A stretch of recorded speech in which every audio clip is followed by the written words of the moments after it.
Auzubillahiminash-shaytanir-rajim. Bismillahir-rahmanir-rahim. Welcome to the online classes. This is a lecture number 2 of our chapter propagation and reflection of light. ठीक है जी, ये हमने आज शुरू करना है. फर्स्ट लेक्चर में we have develop a basics of a reflection of a light. We have learn the basic formula for the formula means basic definitions for the denser medium, rare medium, incident ray, reflected ray. These are the things we have covered in the last lecture. Today we are going to start with the same lecture and same thing. So let's start our discussion और let's continue our discussion with the reflection of light. अभी हमने reflection of light की definition नहीं पढ़ी है ना. अभी हमने रिफ्लेक्शन ऑफ लाइट की डेफिनेशन, लेकिन अब हम जा रहे हैं रिफ्लेक्शन ऑफ लाइट की डेफिनेशन को पढ़ने और समझने. तो यहाँ पे हम वही डायग्राम दोबारा से एक बार तेज़ी से रिप्रोड्यूस कर लेते हैं. ये हमारे पास नीचे वाला हिस्सा जो है वो क्या है, हमारे पास डेंसर मीडियम है, ऊपर वाला रेयर मीडियम है. ये एक इंसिडेंट रे यहाँ पे आके टकराई और इसके बाद यही रे वापस रिफ्लेक्ट हो गई.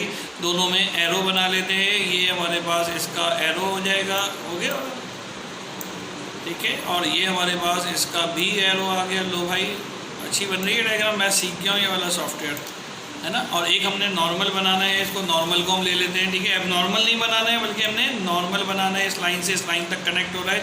और नॉर्मल की डेफिनेशन अगर आपको याद हो, अंडू कर लेते हैं, यहाँ से उठा लेते हैं.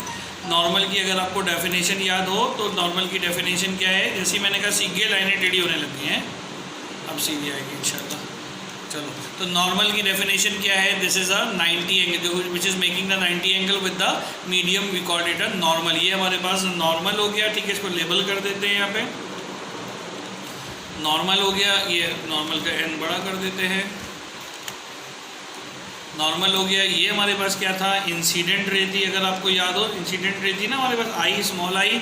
और ये हमारे पास क्या था जी, ये रिफ्लेक्टेड रे था. याद हो गया आपका, रिफ्लेक्टेड रे था. और द एंगल बिटवीन द क्या था हमारे पास, यहाँ से लेकर यहाँ तक का जो एंगल था, यहाँ से यहाँ तक का एंगल था, that we call the angle of reflection. क्या कहलाएगा, एंगल ऑफ रिफ्लेक्शन. और यहाँ से लेके जो यहाँ तक एंगल था इंसिडेंट रे से और नॉर्मल तक का जो एंगल था, we called it angle of incident. क्या कहलाएगा वो, एंगल ऑफ इंसिडेंट कहलाएगा. यहाँ तक बात समझ में आ गई थी हमको. अच्छा, अब हमारे पास एक और चीज़ है, वो ये कि एंगल आई, यानी कि जो एंगल आई है हमारे पास, ये एंगल आई और is must be equal to the angle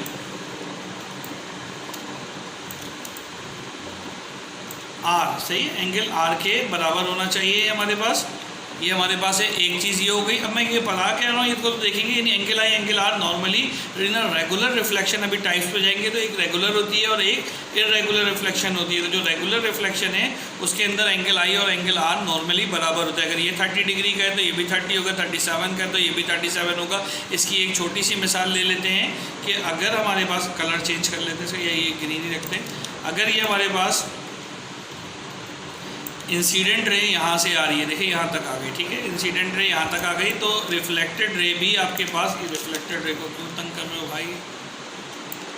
ठीक है, तो ये रिफ्लेक्टेड रे भी इसी तरीके से आएगी. मैं समझा पा रहा हूँ आपको बात. तो ये वाला एंगल, यानी कि मैं उसका कलर चेंज कर लेता हूँ, यहाँ से लेके नॉर्मल से लेके यहाँ तक का जो एंगल है, that should be equal to the this angle. ये जो एंगल है इस वाली लाइन का, ये बराबर होना चाहिए. यानी एंगल आई और एंगल आर हमेशा वो बराबर होने चाहिए. पहली बात तो ये होगी. अच्छा, एक बात नोटिस कीजिए आप कि आपके पास, ये मैंने हटा दिया डायग्राम, अंडू करके वापस वही वाली आ गई.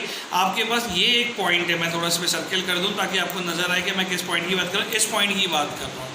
इस पॉइंट पे 3 चीज़ें मिल रही हैं. कौन कौन सी 3 चीज़ें मिल रही हैं, आई मिल रहा है, आई के अलावा आर भी मिल रहा है इसके ऊपर, और आर के अलावा एक और चीज़ जो नॉर्मल है वो भी इसके ऊपर आके मिल रहा है. ये तीनों जो हैं वो एक ही पॉइंट के ऊपर लाई करेंगे. और इस पॉइंट को क्या कहते हैं, point of incidence. Point of incidence. ठीक है, क्या कहते हैं इस पॉइंट को, पॉइंट ऑफ इंसिडेंस. और मोस्टली इसको ओ से ही डिनोट करते हैं, तो लिहाजा मैंने इसको ओ ही बनाया हुआ है यहाँ पे.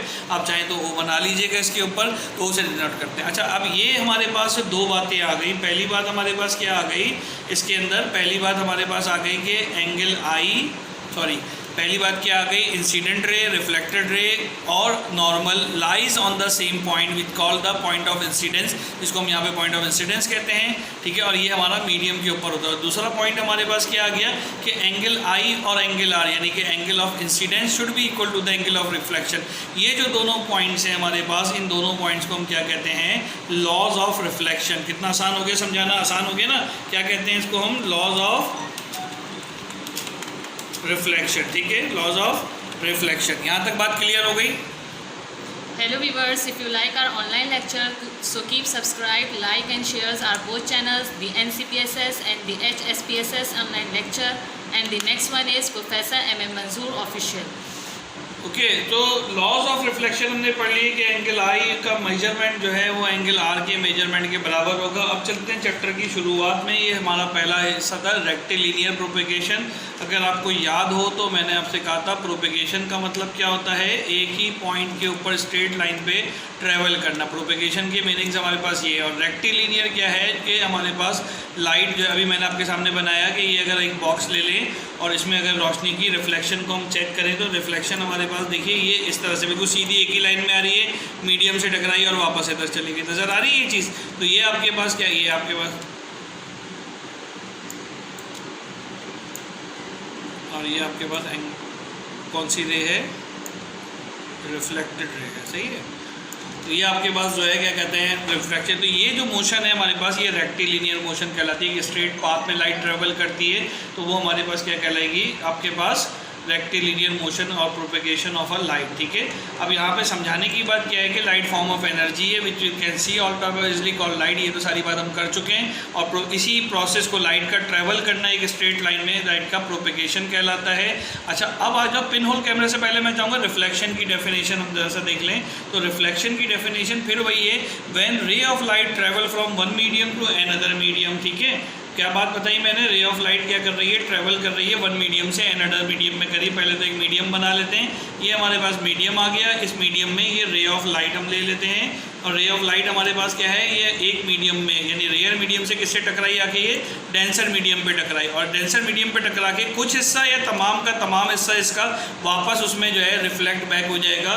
तो ये हमारे पास क्या कहलाएगा, क्या कहलाएगा भाई, ये हमारे पास कुछ हिस्सा या तमाम का तमाम हिस्सा क्या हो जाएगा, रिफ्लेक्ट बैक हो जाएगा।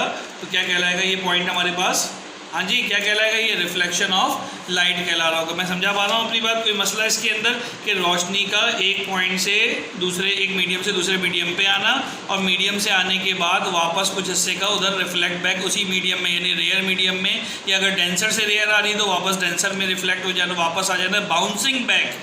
एक्चुअल वर्ड क्या मैंने आपसे कहा, bouncing back of a light, ठीक है। बाउंसिंग बैक जो होती है उसी मीडियम में वापस आना। आपने बॉल मारी है कभी दीवार पे, तो जो हवा के दौरान जो आपकी बॉल ट्रैवल करती है वो रेयर मीडियम में और दीवार क्या है डेंसर मीडियम में टकराकर वो वापस आती है।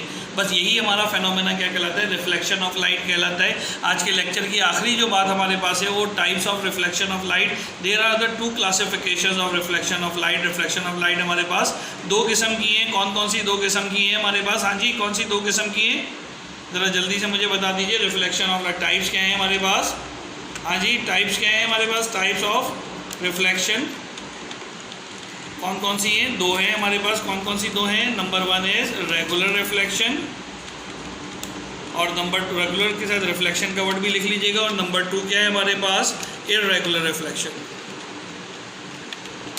ठीक है। इर्रेगुलर रिफ्लेक्शन, रेगुलर रिफ्लेक्शन तो यही है जिसमें एंगल आई और एंगल आर जो है वो आपस में क्या होने चाहिए, बराबर होने चाहिए। If the ray of incident sorry angle of incident is equal to the angle of reflection we called such a reflection is known as regular reflection. साथ साथ लिखते भी जा रहे हैं ना। और इर्रेगुलर रिफ्लेक्शन क्या होती है, जिसके अंदर हमारे पास जो है एंगल ऑफ इंसिडेंट और एंगल ऑफ रिफ्लेक्शन एक जैसा नहीं होता। एक डायग्राम बना लेते हैं यहाँ पे।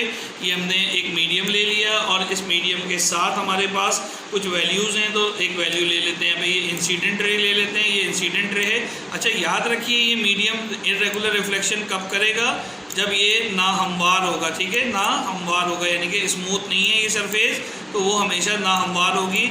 ये मैं थोड़े से इसके कीड़े मकोड़े बना इसीलिए रहोगे, ये ना हमवार सतह हो तो हमें पता हो कि जनाब हम किस तरीके से इसको गो थ्रू कर सकते हैं। ठीक है, ये एक नामवार सी सतह है। तो इसमें क्या हो रहा है कि होना तो ये चाहिए कि जो आपका नॉर्मल है वो ये रहा हमारे पास, नॉर्मल तो ये है ना हमारे पास, सीधा आएगा।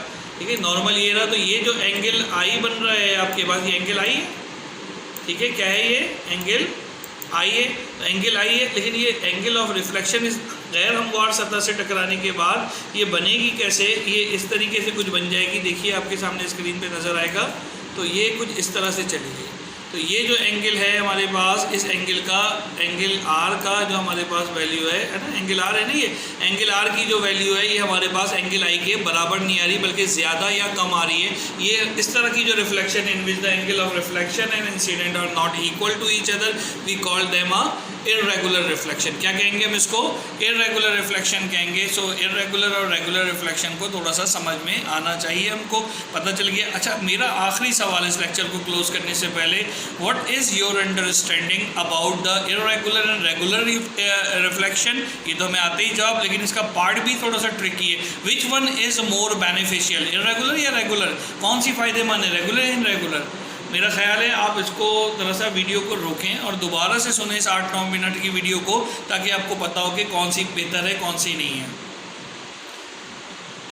ओके, तो आपने सोचा कि कौन सी बेहतर है, रेगुलर या इरेगुलर रिफ्लेक्शन? तो यहाँ हम ज़रा सा एक एक्सपेरिमेंट करके देखते हैं। ये लाइट सोर्स है, कोई बल्ब, ट्यूबलाइट, कुछ भी है, और अगर इसकी रोशनी की जो मकदार है, अगर इसका हम कलर रेड ले लें फ़िलहाल, तो अगर ये रेगुलर रिफ्लेक्शन करता है तो ये नीचे जाएगा, है ना, नीचे की तरफ जा रहा है। ये रेगुलर रिफ्लेक्शन इसकी हो गई, इसका एरो बना देते हैं इधर, ये आ गया रेगुलर रिफ्लेक्शन। और अगर आप इसको देखें तो वापस भी ये, क्योंकि सेम एंगल से आएगा ना, तो अगर ये 90 के एंगल से नीचे गए तो वापस इसी एंगल से क्या हो जाएगा, ऊपर भी हो जाएगा।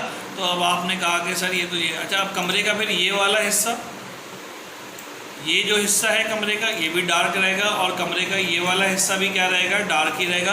रोशनी तो इधर ही नाच रही है, इधर ही घूम फिर रही है। जैसे बल्ब ऊपर लगा है तो ऊपर रोशनी है, तो क्या आप मूविंग चेयर या रिवॉल्विंग चेयर लेके ऊपर जाते हैं कि बल्ब के करीब बैठे ताकि रोशनी है? रोशनी तो हमारे बल्ब जैसे ही स्टार्ट होता है कमरे में पूरे में फैल जाती है। तो लिहाजा हमें ये पता चलता है, यहाँ पर क्या पता चलता है हमें जी, क्या पता चलता है कि अगर ये हमारे पास, लेट सपोज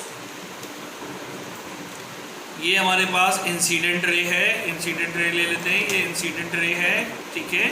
और ये इंसिडेंट रे अगर इर्रेगुलर रिफ्लेक्शन कर रही होगी तो ये कमरे के एक एक हिस्से तक जाएगा ना, कमरे के एक एक हिस्से तक जाएगा। देखिए ये ऐसे आ गया इधर, ठीक है, और ये इधर आ गया आपके पास इसी तरीके से। और ग्रीन से, ब्लू से भी ले लेते हैं, एक आध रे और ले लेते हैं, क्योंकि हमें ये पता चल रहा है कि इर्रेगुलर रिफ्लेक्शन से फ़ायदा क्या हो रहा है हमारे पास। कमरे के एक एक कोने पे आप देखें तो तमाम जगहों के ऊपर जो है वो लाइट की सोर्स आपस में जाती हुई नज़र आ रही है। देखें यहाँ पे भी जा रही है, इसी तरीके से ये भी एंगल ऑफ रिफ्लेक्शन है, और इसी तरीके से ये भी जो है आपके पास एंगल ऑफ रिफ्लेक्शन के लिए रिफ्लेक्टेड रे, इसी तरह से ये एंगल ऑफ इंसिडेंट है, और ये भी हमारे पास क्या है, एंगल ऑफ इंसिडेंट है। तो इर्रेगुलर बेहतर है या रेगुलर बेहतर है? तब आपको समझ में आ गया होगा कि इस कमरे के पूरे हिस्से में जो लाइट सोर्स हमें नज़र आ रही है ये कौन सी रिफ्लेक्शन है हमारे पास, इर्रेगुलर रिफ्लेक्शन है। So irregular is more beneficial as compare to the regular reflection. ठीक है भाई, यहाँ तक बात समझ में आती है। बस यहाँ के बाद हम अपना लेक्चर आज फिनिश करते हैं और इसके बाद आगे चलते हैं। ओके, तो आपने आज क्या कवर किया? ये इर्रेगुलर रिफ्लेक्शन अभी थोड़ी देर पहले मैंने बना के बताई, इसी तरह से रेगुलर रिफ्लेक्शन आपने देखी, और रिफ्लेक्शन के मुख्तलिफ ये लॉज भी आपकी स्क्रीन पे आ रहे हैं, ये भी हमने कवर कर लिया अल्हम्दुलिल्लाह। और उसके बाद रिफ्लेक्शन ऑफ लाइट को देखा। ये पिन होल कैमरा भी हमने डिस्कस नहीं किया है, रेक्टिलिनियर प्रोपेगेशन ऑफ लाइट भी डिस्कस कर लिया है। तो काफ़ी सारा टॉपिक थ्योरेटिकली हमने इसमें कवर कर लिया है। बस आपने ध्यान ये रखना है कि लेक्चर आपकी समझ में आए और साथ में आप प्रैक्टिस करते जाइए। तो जितने टर्म्स और टॉपिक्स हमने आज कवर किए हैं इंक्लूडिंग लॉज ऑफ रिफ्लेक्शन, वो सब आपने जो है अपनी फेयर कॉपी पे मुंतकिल करने हैं। Write the short note on the topics which we have discussed in today's lecture. Take care of yourself. Allah हाफ़िज़।